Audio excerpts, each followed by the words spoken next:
Isso é um desalmado. Essa desgraça não tem alma. Aquilo ali é só uma carcaça, senador Confúcio. Dentro deve ter um demônio de alta patente. Não tem alma, não tem sentimento. Olá, meus amigos. Os senadores Eduardo Girão e Magno Malta responderam de forma contundente a mais essa declaração do presidente do STF, Luiz Roberto Barroso. Eduardo Girão destacou as interferências no Congresso Nacional, apontando para as frequentes participações de Barroso em eventos nos quais, segundo ele, o ministro não deveria se envolver, enquanto membro do STF. Por sua vez, o senador Magno Malta criticou fortemente Barroso, afirmando que o ministro precisa abandonar a postura de se achar semideus, e ainda trouxe à tona o passado de Barroso como assessor de Zé Disseu e advogado de terrorista. Magno Malta ainda não poupou críticas a Alexandre de Moraes, declarando que o ministro não tem alma e que é só uma carcaça ocupada por um demônio de alta patente. Veja. Nesse momento, fazer um pronunciamento à nação brasileira, né, que não aguenta mais tantos arbítrios, tantos abusos vindo da Corte Suprema, especialmente de alguns ministros, onde nós temos aí cada vez mais uma sociedade legitimamente revoltada, né? Revoltada com, principalmente, os cidadãos de bem que estão vendo aí solavancos na nossa Constituição. E esse final de semana foi repleto de declarações desastrosas, especialmente do seu presidente, o ministro Barroso. Eu vou iniciar esse meu pronunciamento reproduzindo trechos de uma recente manifestação de uma autoridade pública. Abro aspas, nós decidimos as questões mais divisivas da sociedade brasileira. Fecho aspas. Abro aspas de novo. Não se mexe em estruturas que estão funcionando por injunções de interesses políticos e dos ciclos eleitorais. Fecho aspas. Tais declarações seriam naturais se tivessem sido feitas por algum deputado ou senador eleito pela sociedade para legislar. Mas tais palavras foram proferidas por um dos maiores ativistas políticos ideológicos da história do STF brasileiro, o ministro Luiz Roberto Barroso, que hoje é presidente daquela instituição. Olha a que ponto nós chegamos, né? Já em 2022, eu ingressei, com apoio de colegas, com o primeiro pedido de impeachment do ministro Barroso, em função do seu ativismo abusivo e incomparável com o cargo que tem como prerrogativa fundamental, a prerrogativa de funcionar como guardião da Constituição brasileira. O STF é composto por 11 ministros escolhidos entre cidadãos com mais de 35 anos de idade, com notável saber jurídico e reputação ilibada. Essa é a definição dada pelo artigo 101 da Constituição, que tem um certo grau de subjetividade. Muito diferente é o artigo 39 da Lei 1079 de 1950, que detalha a abertura de um processo de impeachment no Brasil. E já em 2022, Barroso incidia claramente em 3 dessas 5 condições. São elas: primeira, proferir julgamento quando, por lei, seja julgado suspeito na causa. Segunda, exercer atividade político-partidária. Terceira, proceder de modo incompatível com a honra e o decoro de suas funções.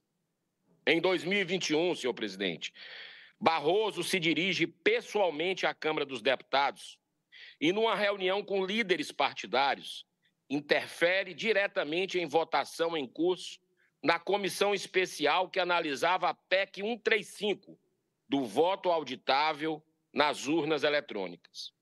Alguns líderes simplesmente mudaram os parlamentares da comissão após essa reunião, ou seja, na véspera da votação, de modo a assegurar a rejeição da matéria conforme a vontade do senhor ministro.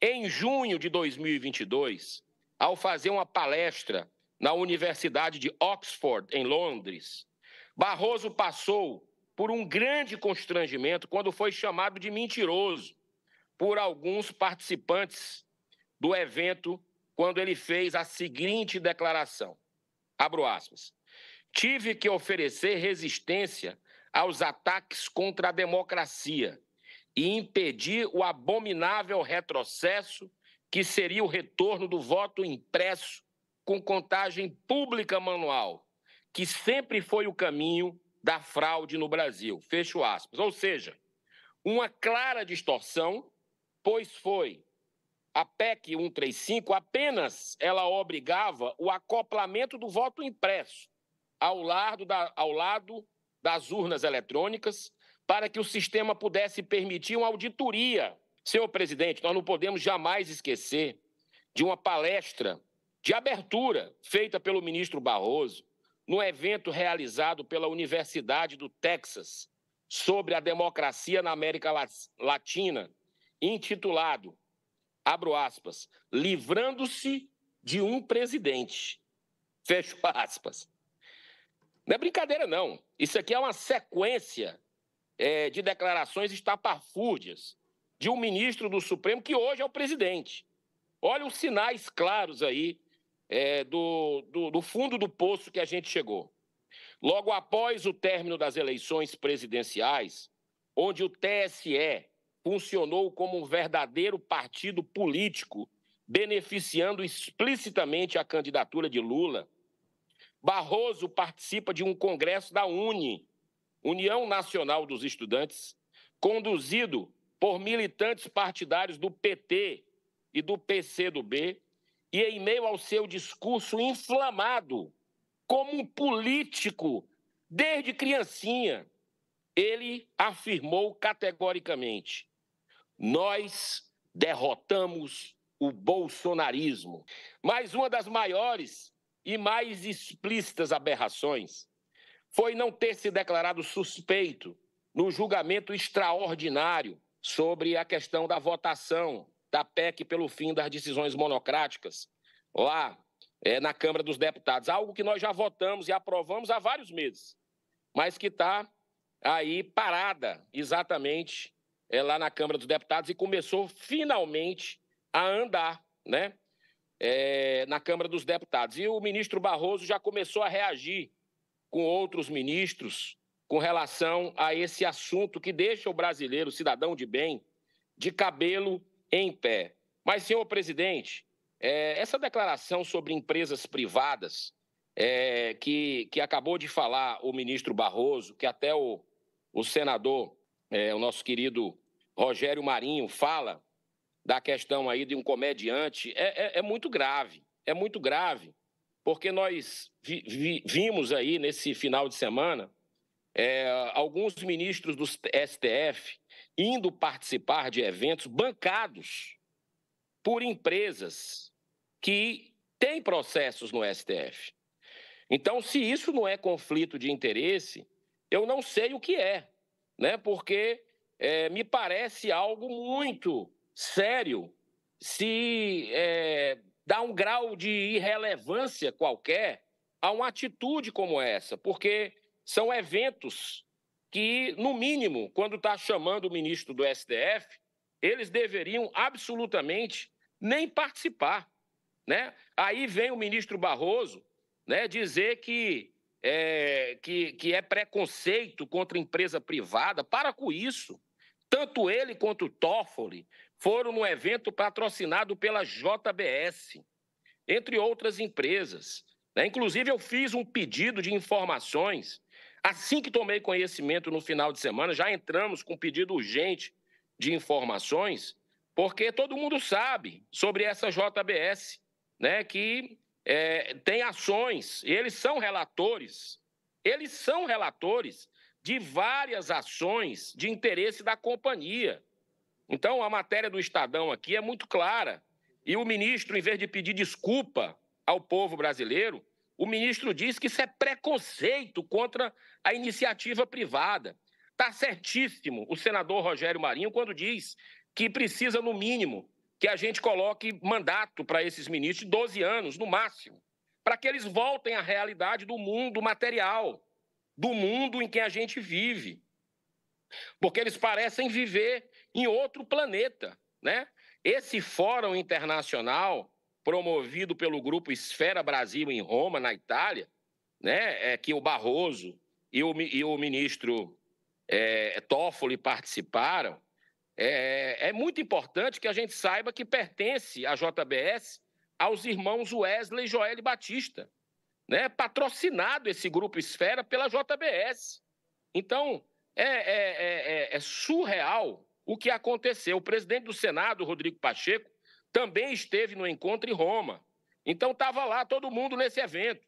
Barroso, Dias Toffoli, Rodrigo Pacheco, né, que inclusive foi no avião da Força Aérea Brasileira, né, ele já foi, inclusive, com o Davi Alcolumbre, né, depois foi no evento em Londres. E, assim, eu acho que tudo o que está nas entranhas precisa ser revelado, né? Isso me parece algo surreal, ver ministros do Supremo que têm um conflito de interesse, que são relatores de ação da JBS. A declaração do ministro Barroso.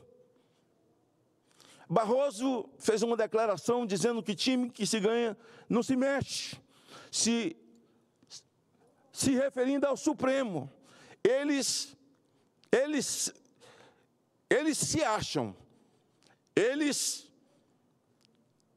são suficientes, eles têm a autossuficiência, não tem necessidade de Senado, não tem necessidade de Câmara de Deputados. Isso aqui, valor zero. Eles se bastam, eles são os deuses do Olimpo. Senhor Barroso, estou me dirigindo ao senhor, presidente do Supremo Tribunal Federal. Esquece essa história de se sentir semideus, que você não é. Senhor Barroso, o senhor foi sabatinado nessa casa aqui, e sabatinado por quem veio pelos braços do povo, porque ninguém vira senador, porque alguém o nomeou, ou o mandato é um CC5, que alguém dá para alguém que ele gosta e vira senador. Já teve senador biônico, hoje não tem mais. Um dia desse, o Toffoli fez uma declaração dizendo que eles tiveram mais de 100 milhões de votos. Por isso que eles podem tudo. 100 milhões de votos de um povo que elegeu Câmara, elegeu Senado. E eles, por indicação de um presidente que se elegeu pelo voto, é como se trouxesse os votos. Eu estou aqui por causa destes votos. Nunca foi seu. Em alguns casos, é coisa de arrumação. Olha a indicação dele. Indicado pelo Lula, não tem nenhum problema, porque isso é discricionário do presidente da República, está na Constituição, ele indica quem ele quiser, ponto. Assessor de Zé Disseu, o homem da CGU, agora essa CGU também, vou te falar, viu, mas produz ministro do Supremo demais, né? Já tem uns 4 ou 3 que veio de lá, estão preparando outro, né? Estão preparando outro. E aí o Toffoli, os bandidos da Lava Jato, que foram pegos, fizeram acordo de leniência, falaram dos milhões roubados, assessor da Petrobras devolvendo 300 milhões, o cara de terceiro escalão, vem roubando desde quando? Todos estão perdoados, ninguém cometeu crime e agora o Toffoli perdoa a OAS. A OAS, o Toffoli perdoou o acordo de leniência. O dono da OAS, aquele que deu o triplex para o Lula, porque na delação dele ele toca no nome do Toffoli. E agora o mais impressionante é que a banca de advogados que advogou para a OAS e o Toffoli anulou os crimes, é a banca da esposa dele. Mamãe, me acorde. Eles tomaram decisão de que eles não precisam se julgar impedido quando vier um processo que seja de alguém consanguíneo. Que mundo é esse? Como é que eu vou me defender, meu presidente? Você vai se defender como? Nós temos que contratar uma banca dessa, se precisar. né? Porque de outro jeito não tem jeito. Não há ordenamento jurídico. O ordenamento jurídico foi para as cucuia. Não há Constituição e nós somos chamados de antidemocráticos.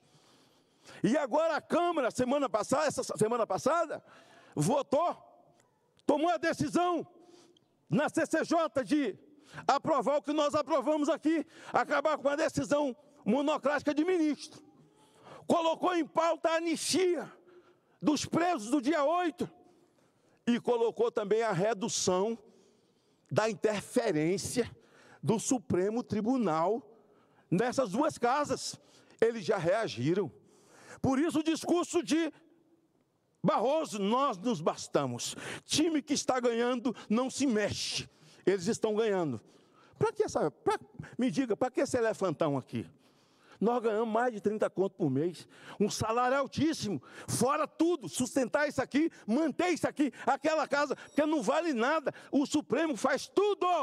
Eles podem tudo. Eu sou antidemocrático, Barroso é democrático. Perdeu, mané, eu sou antidemocrático. Ah, sem o Supremo não teria Lula. Eu sou antidemocrático, Gilmar é democrático.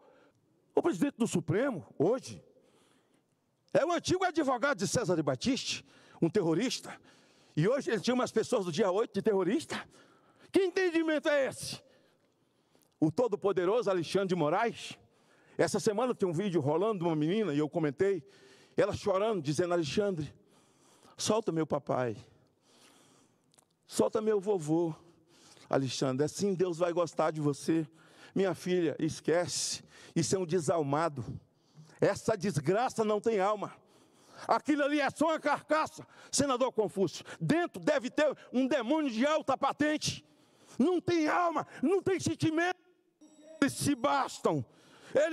O time que está ganhando não se mexe. Realmente, se a perspectiva desse time era fazer o mal, dizendo ser democráticos, era prender pessoas, dizendo que elas são terroristas, e era inocentar terrorista, inocentar ladrão de dinheiro público, que roubou dinheiro público, que foi arrolado com nome e apelido na lista da Odebrecht. Ora, o povo do Espírito Santo que me elegeu, não elegeu um covarde. Eu nasci desmamado, Alexandre de Moraes, tirano sanguinário.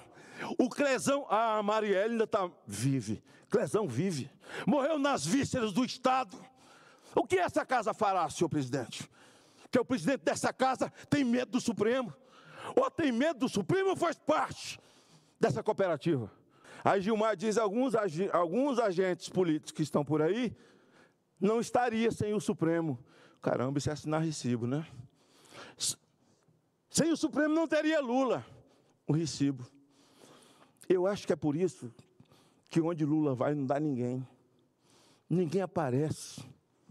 O Brasil não pode perecer na mão de um tirano, feito Alexandre de Moraes, e com a conivência dos seus pares. Não é ele sozinho. Estas tensões evidenciam a complexa relação entre o legislativo e o judiciário brasileiro, destacando as opiniões divergentes e as críticas diretas entre parlamentares e membros do Supremo Tribunal Federal. Como diz o velho ditado, o Brasil não é para amadores.